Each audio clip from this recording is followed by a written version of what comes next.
Oke, selamat siang semuanya teman-teman yang udah nyempetin hadir. Hari ini kita akan berbincang-bincang siang.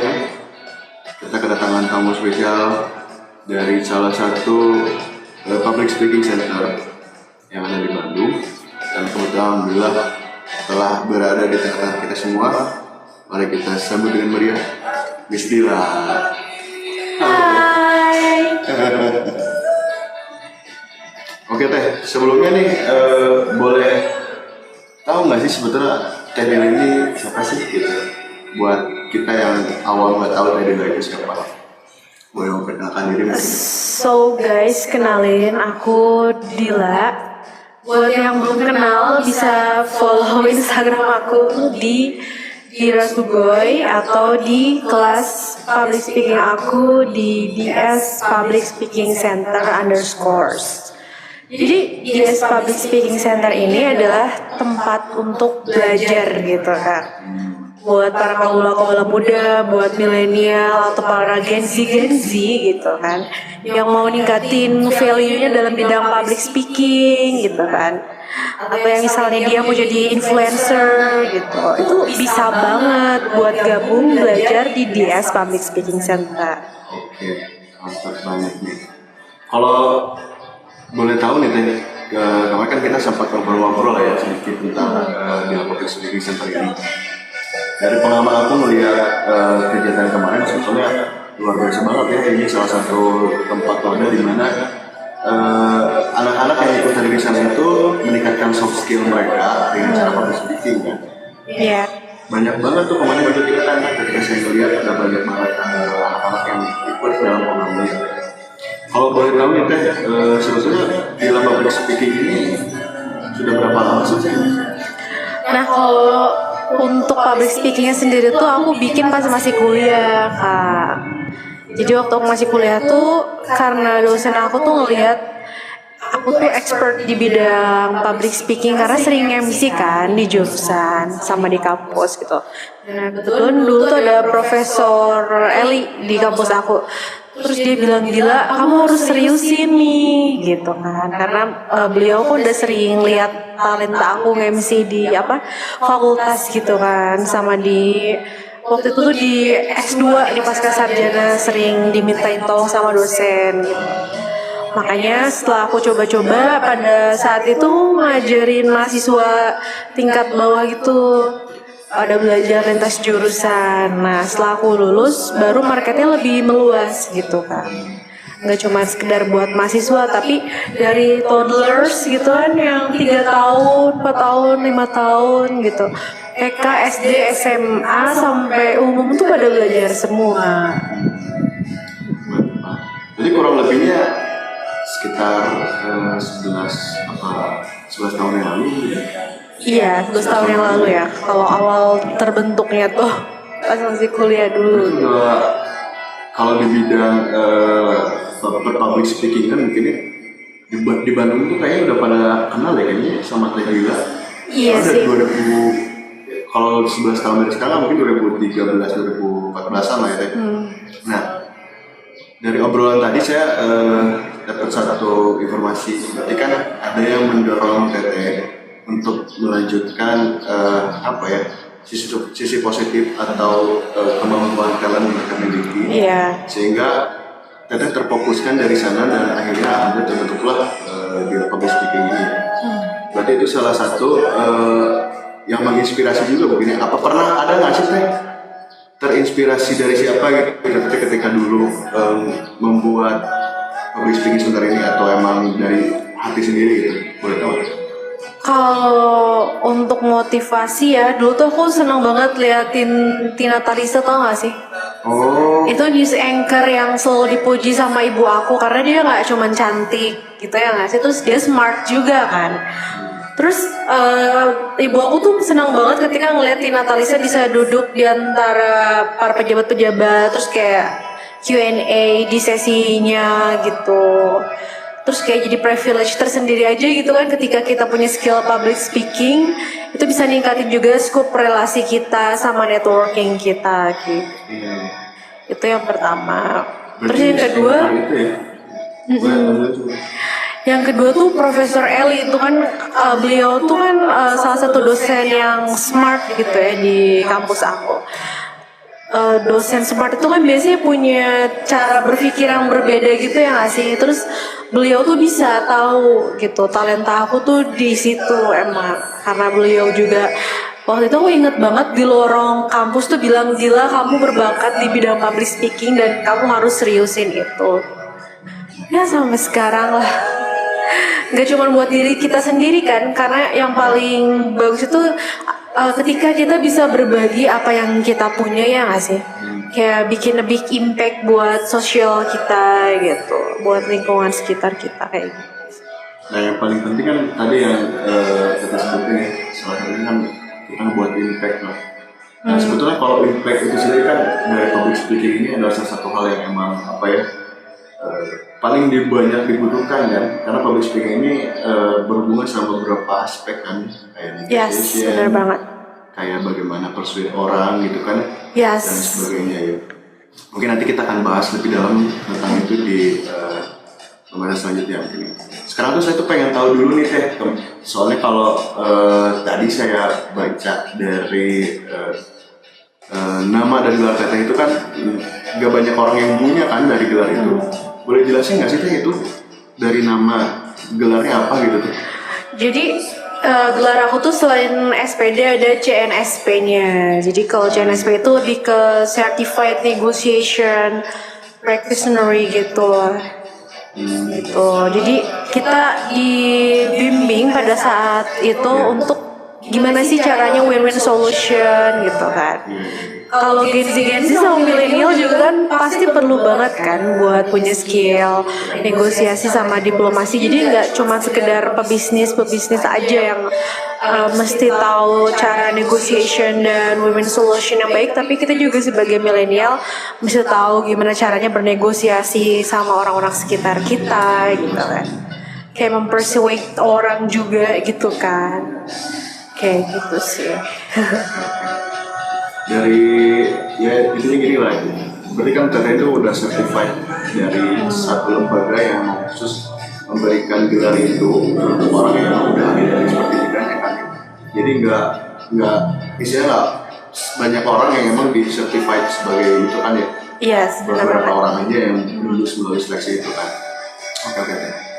Dari perjalanan 11 tahun ini Teh, aku pengen nanya ini dong. Kapan titik balik akhirnya DS Public Speaking Center ini udah bisa dalam tanda kutip dikenal secara luas lah gitu. Karena perjalanan dari 11 tahun ini kan pasti ada ininya kan apa namanya naik turunnya lah ya. Ada nggak sih tuh momen-momen tertentu selama 11 tahun ini di mana momen itu ngebuat DS Public Speaking Center ini sebagai pusat public speaking yang dikenal gitu Teh? Oke. Momen-momen puncaknya gitu. Iya, momen puncaknya gitu. Kalau momen puncaknya itu ketika orang-orang udah banyak kenal tuh ketika mulai kayak ada anak-anaknya dewan gitu kan.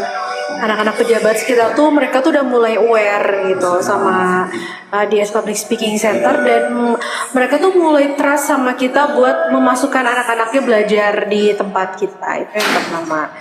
Terus kalau banyaknya sih kan didominasi sama anak-anak pengusaha besar di sekitar sana ya untuk siswa-siswanya gitu. Nah ketika ada mulai anak-anak pejabat nih yang mulai masuk, menurut aku tuh itu kayak udah jadi klimaksnya tersendiri gitu ya nggak sih? Ketika produk kita atau brand kita tuh udah mulai dikenal sama kalangan-kalangan seperti itu, kayak gitu. Oke, mantap. Karena kemarin ketika aku main ke tempat Teteh pun kan anak-anak yang di sana kan sekolahnya pada sekolah-sekolah yang dalam tanda kutip relatif bagus banget lah ya dibanding Iya, benar banget. Oke, mantap banget.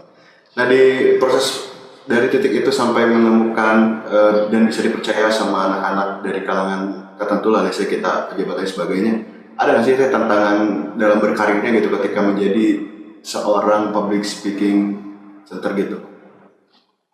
tantangan-tantangan yang teteh hadapi ketika di awal mungkin kayak eh, moody atau apa gitu. Pastinya ada banget ya, soalnya kan aku jalanin bisnisnya udah 11 tahun. Iya, Dari pas aku masih kuliah sampai sekarang ya, udah di fase dewasa gini gitu. Kalau yang namanya demotivasi itu ada gitu kan, tapi ini pesan juga nih buat para milenial yang kamu juga ngejalanin bisnis kamu sendiri atau rutinitas kamu untuk waktu yang long term atau lama. Jadi yang paling penting itu adalah sebenarnya tuh konsistensi gitu loh kan. Karena percuma ya gitu, kita punya motivasi yang meledak-ledak gitu kan, tapi kita nggak konsisten, itu tuh it's nothing. Jadi yang paling penting itu adalah konsistensi. Betul, sangat setuju banget. Walaupun apa ya, nggak terlalu besar pencapaian, asalkan konsisten, lama-lama kan kekumpul besar ya Teh, ya, dari hal Iya, kecil itu bener ya. banget. Oke, kurang lebih sama lah ya. Kalau untuk ininya sendiri Teh, aku pengen tahu dong, tadi kan sempat ngebahas sedikit tentang peran public speaking nih. Nah sekarang aku pengen tahu nih dari Teteh, peran public speaking ini di era sekarang menurut Teteh gimana ya? Apanya? Peran public speaking. Oh, peranan. Iya, untuk Penting banget loh. Apalagi kalau kita lihat kurikulum Indonesia sekarang ya, di sekolah itu kan kita lagi menerapkan kurikulum merdeka. Which is kalau kurikulum merdeka itu tuh siswa yang ditekankan untuk lebih aktif gitu kan. Dan biasanya kalau di sekolahan itu siswa-siswa itu dikasih project gitu kan, kasih project yang mana nanti setelah mereka menyelesaikan project itu, mereka tuh diwajibkan untuk bisa presentasi di depan kelas gitu. Nah, disinilah Public Speaking Center, DS Public Speaking Center itu hadir untuk bisa menjadi apa ya, partner mereka gitu, untuk menumbuh kembangkan rasa percaya diri gitu kan, berani juga, sehingga nanti mereka tuh outputnya tuh gak cuman sekedar aktif dan pintar secara intelektual aja, tapi juga mereka aktif di sosial gitu, kayak mereka bisa men-state atau mengopinikan gitu kan, menyuarakan opini mereka depan banyak orang, itu kan sesuatu yang gak mudah gitu kan, rasa percaya diri dan berani itu kayak gitu. jadi terjawab ya. Jadi sebetulnya peran public speaking ini di era zaman sekarang juga emang udah salah satu faktor pendukung untuk menjalankan kurikulum merdeka yang dibuat oleh pemerintah ya Teh. Yes, Selain itu that's juga right. kayaknya Gen Z atau milenial sekarang juga kayaknya kan banyak banget konten kreator gitu ya. Apalagi kan mereka kadang bingung gitu gimana sih cara bikin copywriting dan sebagainya. Apalagi mereka yang in front kamera juga kan kadang nggak pede gitu kan. Berarti public speaking ini bisa menjadi salah satu solusi gitu kan Teh. Yes, benar banget. Oke. Nah boleh jelasin salah satu pengalaman experience murid Teteh nggak Teh? Kayaknya kan dari kemarin aku lihat katanya ada satu murid yang kurang lebih 6 tahun apa 7 tahun gitu ya udah bareng sama Teteh dari awal. Kayaknya dia 5 tahun deh. 5 tahun ya? Iya. Oke. Boleh dijelasin nggak sih ada perkembangannya di situ? Jadi siswa aku ini kan dia awalnya kurang concern gitu ya. Jadi dia mudah terdistract gitu kan konsentrasinya itu. Apalagi ketika dia berbicara di depan banyak orang gitu. Nah, ketika kita latih, dia mulai berani itu untuk presentasi lancar banget di depan kelas.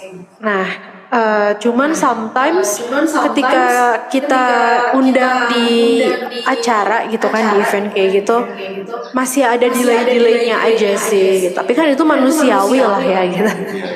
Kayak gitu sih. Bahkan kita aja yang udah sering tampil di publik juga kan kadang masih ada rasa nervosme ya. Dan itu manusiawi sih menurut aku ya. Tapi bagaimana caranya dia bisa kontrol diri lah ya, kontrol diri, self control ketika dia tampil di depan panggung, dia nggak terlalu melihatkan bahwa dia itu nervous gitu pada saat itu kan. Oke. Nah kalau di tempat Teteh sendiri nih, boleh cerita nggak sih Teh, kisi-kisi aja deh sedikit apa aja sih yang nanti kalau kita ikut gabung ke kelasnya itu apa aja sih yang kita dapetin gitu? Yang bakal dapetin itu yang pertama bakal dapat pembelajaran dari para praktisi-praktisi yang sudah berpengalaman di bidang public speaking berbasis bahasa Inggris. Jadi sebenarnya ini tuh apa sih, paket komplit gitu loh. Jadi kita nggak cuma sekedar belajar bisa percaya diri dan jago ngomong gitu, tapi kita juga dikasih pengetahuan tentang bahasa Inggrisnya juga gitu. Kayak gitu sih. Itu yang pertama. Terus yang kedua pastinya kayak video gitu kan. Kan seneng banget ya setiap pembelajaran tuh kita bisa lihat video hasil pembelajaran kita gitu kan. Biar nanti progres pembelajarannya tuh bisa terpantau gitu kan. Kayak gitu. Yang kedua, terus yang ketiga nanti ada report secara personal kayak gitu. Laporan secara personal. Jadi kita bisa lihat setiap bulan progres pembelajaran kita. Oke. Mantap, soalnya kemarin aku juga ngeliat kan, tadi luput aku sebutin di awal. Jadi teman-teman kalau di DS Public Speaking Center ini, mostly kebanyakan muridnya speaking di depan publik itu menggunakan bahasa Inggris ya. Jadi secara tidak langsung mereka selain belajar public speakingnya juga belajar bahasa Inggrisnya ya, kayak grammarnya, masuk kata-kata baru dan sebagainya. Yes. Ya. Pokoknya juga aku sempat kaget gitu kan, ini anak mungkin kayaknya masih kelas 2 SD-an gitu ya. Tapi mereka speak-nya fluently banget ya pakai bahasa Inggris. Yes, that's right. Karena kita juga paling penting tuh pengembangan karakter dan kepribadian loh Kak. Di zaman sekarang itu kalau misalnya kita cuma ngandelin kognitif atau pengetahuan kita aja gitu, tapi attitude kita sama karakter kita tuh nggak terbentuk, it's nothing gitu ya guys. Lebih ke soft skill-nya lah ya. Iya kan. Jadi mesti balance gitu, pengembangan karakter, kepribadian sama intelek kita atau pengetahuan kita tuh mesti balance semuanya. Mantap banget ya informasinya. Terus kalau kemarin juga aku ngeliat ya, para murid itu juga aku ngeliat nggak ada sedikit pun yang malu buat tampil ke depan ya. Bahkan mereka tuh pada pengen duluan gitu kan, terus pada apa ya, dalam arti sangat aktif lah ya ketika mereka mengikuti kegiatan acara yang teradakan itu kan ya. Yes. Oke. Tadi balik lagi teh, kita bicara sedikit tentang confident ya, rasa percaya diri sebetulnya. Nggak semua anak itu terlahir dengan rasa percaya diri yang baik ya teh. Boleh tahu nggak teh tips dan trik gimana caranya anak-anak itu bisa ningkatin rasa confidence-nya gitu? Jadi kalau yang namanya percaya diri itu kan nggak mudah untuk dikembangin. Tapi kalau misalnya kita selalu melakukan repetition, kayak practice berulang-ulang gitu kan, terus menerus trial and errors, dan itu dilakukan secara continuously. Dari kebiasaan yang sering dilakukan secara berulang-ulang itu yang terakumulasi itu bisa membentuk rasa kepercayaan diri seseorang dan juga keberanian. Oke. Kemarin juga ada murid baru yang aku lihat kayaknya masih malu-malu juga ya. Iya. Satu anak murid baru, mungkin karena lihat tuh teman-temannya kayaknya kok aktif banget gitu kan, jadinya kayaknya dia ngerasa minder sendiri. Padahal aku yakin kayaknya dia kalau di sekolahnya juga seaktif teman-teman yang lain gitu kan. Mungkin karena dia baru, mungkin belum pada kenal dan sebagainya gitu ya. Oke deh. Nah kalau misalkan aku boleh nanya nih teh, ada nggak sih rencana buat ngembangin bisnis Teteh gitu? Karena kan aku ngelihatnya Teteh masih fokus di Bandung gitu kan.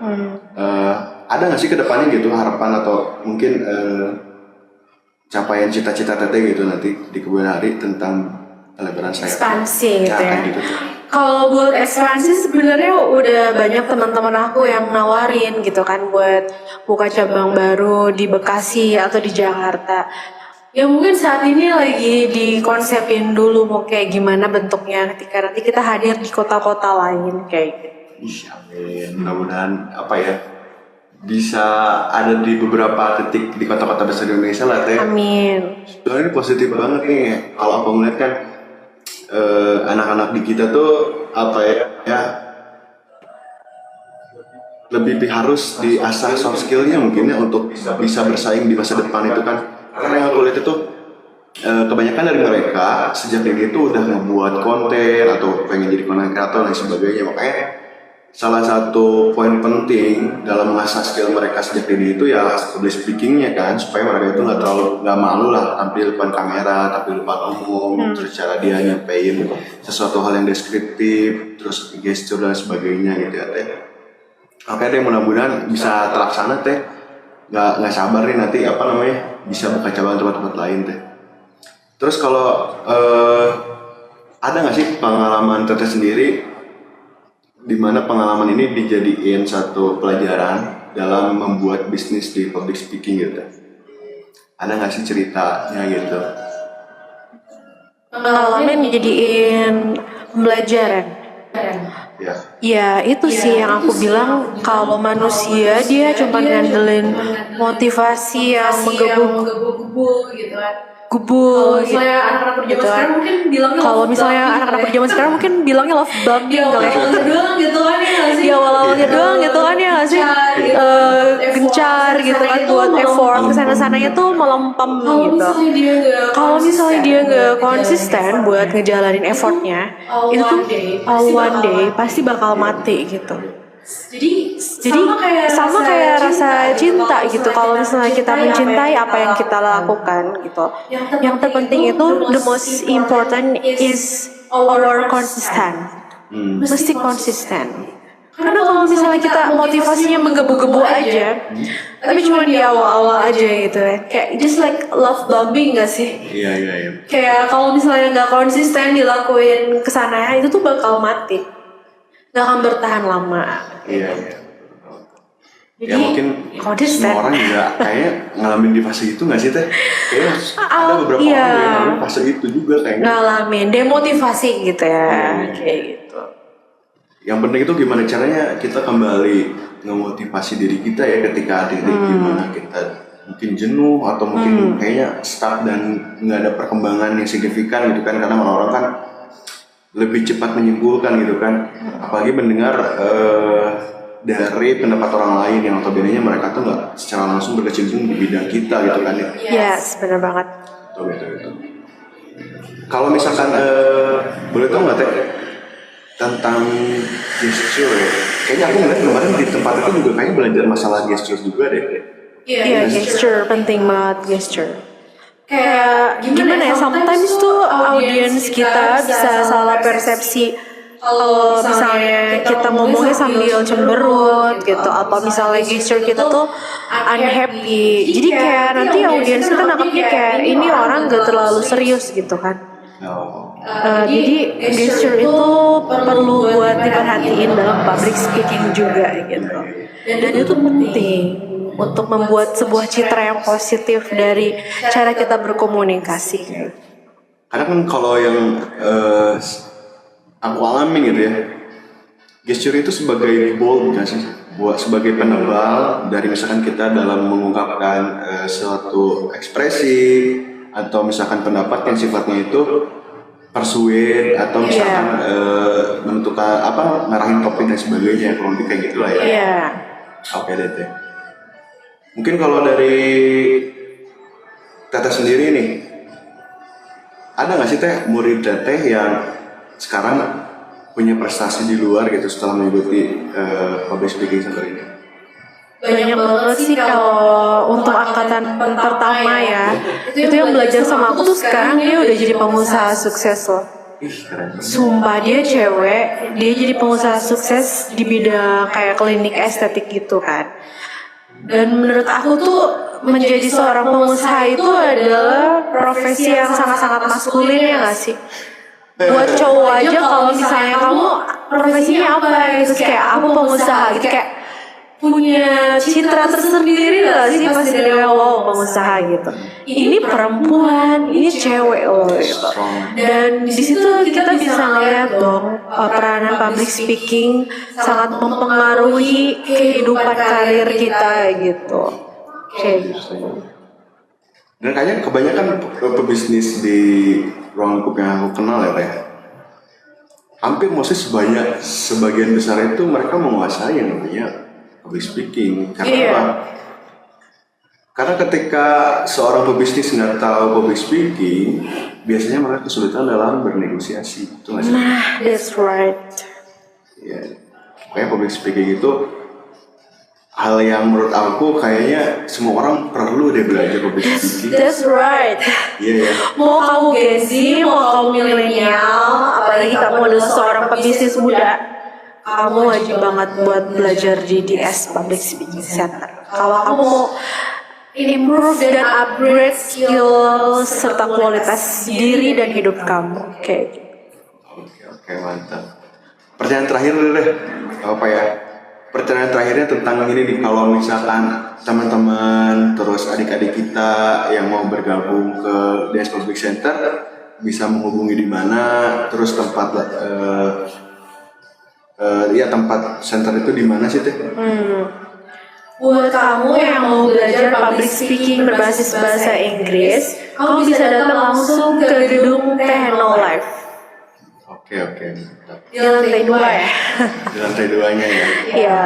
Atau menghubungi via Instagram berarti aja kali ya, bisa ya? Oh ya, bisa juga nih buat para Gen Z atau para milenial yang mau upgrade skill public speaking kamu bisa langsung DM di DS Public Speaking Center _ Oke, makasih banyak loh tadi lo udah datang. Boleh nggak sih nanti kita bikin series deh, kita ngebahas ke soft skill mungkin ya, soft skill dan pengembangannya, public speaking apa pengembangannya, boleh nggak teh? Boleh. Mungkin sekian sedikit interview kita dengan Teh Dila, seorang pebisnis wanita yang gila, keren banget. Dia 11 tahun bro, dia bikin bisnis ini sejak dia kuliah sampai sekarang, konsisten terus ngebangun usahanya di bidang public speaking center. Dan yang perlu kalian tahu juga, kemarin murid-murid yang datang itu bukan murid biasa bro, jadi murid-murid yang emang sepertinya di sekolah-sekolahnya juga mereka udah berprestasi gitu. Terus orang-orang tua mereka mendaftarkan anaknya di Teh Dila di DS Public Speaking Center ini supaya mungkin najemin skill-skill yang mungkin kurang, yang mereka tidak dapatkan di pelajaran sekolah gitu. Jadi buat para orang tua, buat teman-teman aku yang punya anak-anak yang masih kecil-kecil, boleh boleh bergabung lah ya, mungkin boleh lihat-lihat dulu ke gedung Techno Life. Sebetulnya mereka aktivitasnya seperti apa dan sebagainya. Jangan malu buat nanya juga via DM dan sebagainya. Mudah-mudahan anak-anak kita menjadi generasi yang bisa lebih membanggakan daripada kita. Makasih banyak waktu itu udah datang ya. Nanti mudah-mudahan kita bisa ketemu lagi teh. Oke, makasih semuanya. Selamat siang, selamat beristirahat.